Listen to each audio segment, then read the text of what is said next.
So the first movement principle that I teach everyone, it's going to be integral to understand this. It's going to be expansion and compression, because all human movement can be broken down into those two ideas. So expanding and compressing. Our body, the structure of our body is actually built off of this system. So our bones apply compression and our tissue applies expansion. This is very important to understand because when we're adding weight to our body, we don't want to be compressing or shortening our muscles. We want to be expanding into the weight.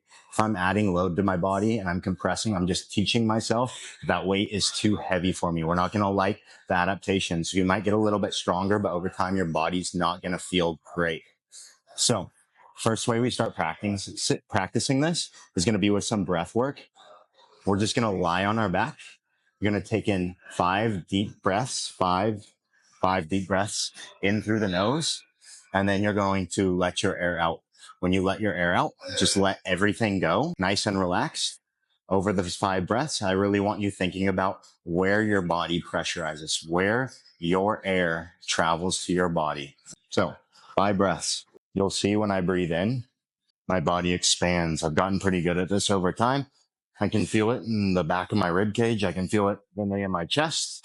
I can feel it in my abs, but I'm not pushing through my abs. I can actually even feel it down in my hips and my pelvic floor. That's super important for stability, especially since we're going to be loading our body with weight directly eventually.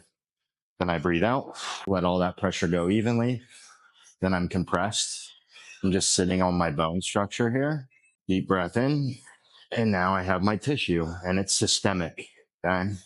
The systemic tension applies to all movement. So even if I'm doing a bicep curl, I want to make sure that I'm expanding through my whole body to find tension through my hips. It's called tensional integrity. So if I create tension at one structure in my body, it's going to affect my ability to create tension in another. So if I'm really compressed in the hips, it's going to make it a lot harder to create tension in the shoulder, even the bicep. Expansion versus compression. Understand it, apply it to your practice and your movement. If you don't understand it, you got to reach out.